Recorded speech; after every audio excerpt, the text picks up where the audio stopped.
We're continuing work on the project to connect utility building to our septic system, and we have the trench dug, and we got sand on the bottom, we have the pipe installed, and today I'm going to continue to backfill the trench. First I'll put sand and then foam board, a little bit more sand, and then the detectable tape, and then we'll backfill with our native fill. Today I'm on my own though, because Matt is at tomorrow and he's taking a course on electrical. We can never get right the timing with tomorrow courses. 2 years ago I took a design build course at tomorrow, and that was exactly the week when the driveway was installed, so Matt had to fend for himself. And now the timing for the septic trench turned out that I'm finishing off while Matt is at the course. So first off, I'll backfill this with more sand to about 6 inches above the pipe. I'm using this rebar piece to figure out how deep to backfill. I need 6 inches of the depth of the pipe plus 6 more inches on top, so that's 12 inches. I measure 12 inches, figure out what's the leftover, and then as I backfill I can measure that and know whether I have reached the target amount of sand.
So I'm done with this end for now.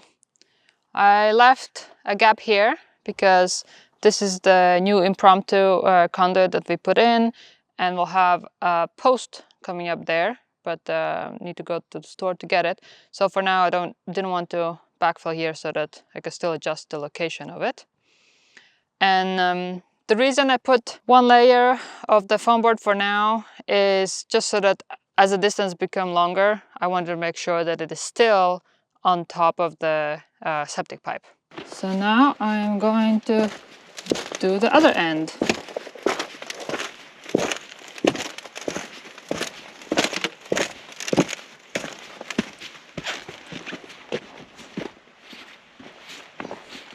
So now I'm going to fill the other end up to maybe about here, so that we can be done with the plate compactor.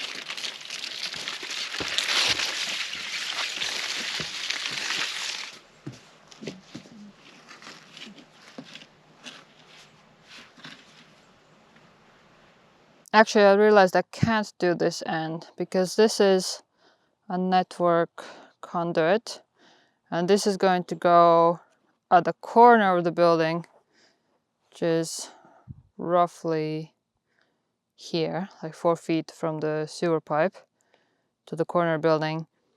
And that means it will need to be bent here.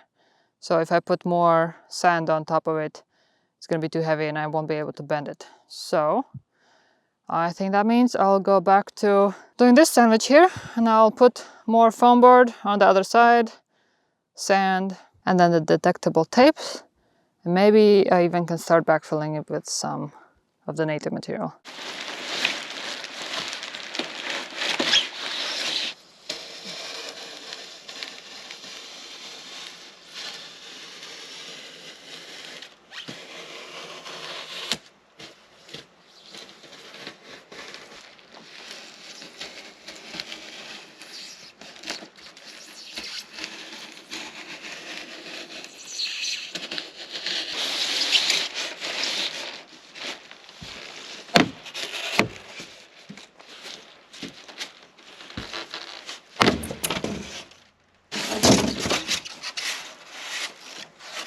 The reason I'm putting this foam is because we are in Vermont and our frost depth is quite deep, and this trench is not deep enough to be under the frost depth layer. So our septic engineer specified that on septic pipes, to protect them from freezing, to put one layer of foam board insulation for every foot that is not under 4 feet, because consider the frost depth, or 5 feet if the area is going to be plowed.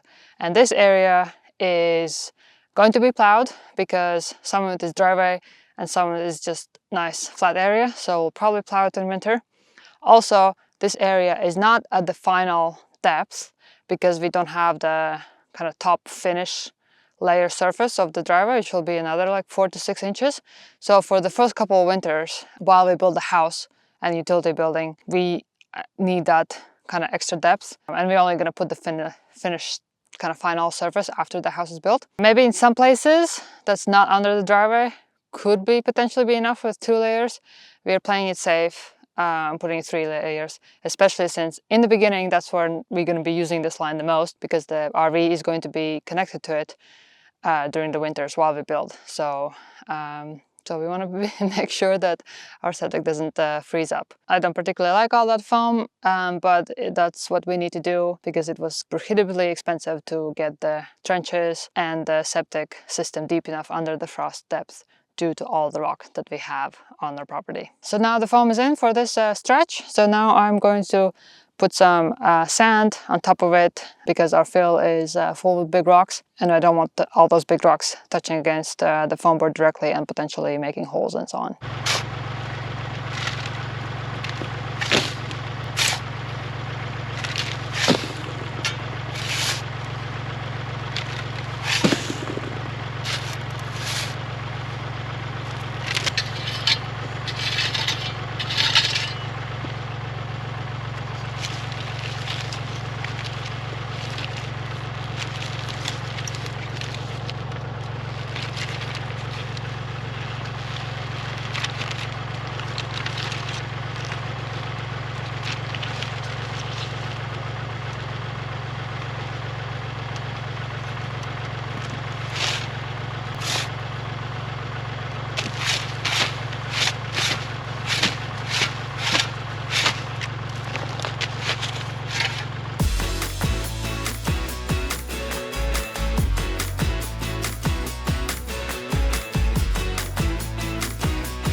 well, this is how far I got today. It's about 4 o'clock and I need to call it for today because I'm going to a meeting. I'm actually volunteering for Habitat for Humanity on their building committee and helping them build a house. But in the process, I'm learning how they're building houses, and they're building high performance houses. So some of the techniques are the same as we're going to be using on our house.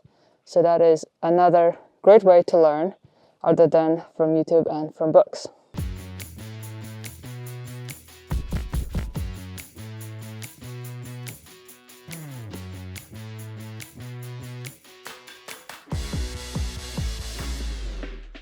Last night, as I was leaving from my meeting, Matt got home, and in the 1 hour of daylight that was left, he backfilled further this trench. So the day before we backfilled this far, and then he backfilled from here to there using tractor and some excavator too.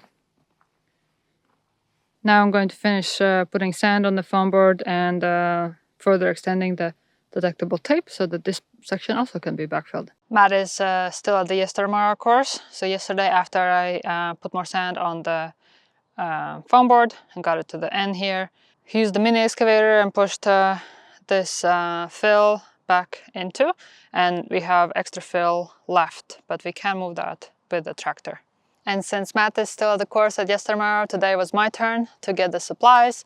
So I got 4-inch pipe that's going to be a sleeving for water pipe to a future barn, and then more conduit to get all the utilities inside the slab of the utility building, and some conduit for the well line that we used up to put our impromptu power line to the for the shipping container. So we needed to replenish that conduit that was for the purpose of the well. I also got a 4x6 pressure treated post, and this is where that one of the conduit runs is going to finish at the septic, and that's where we can put in a plug, and then we can run extension cord from that to the shipping container. So now that I have it, I will stain it, and maybe we can put it in tomorrow. I'll stain it the same color this existing septic post is.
The first coat has been drying for an hour, so now it's time for the second coat.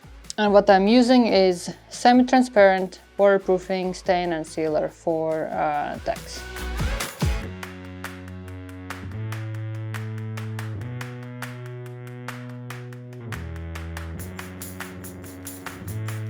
So thanks for watching, and we'll see you in the next video.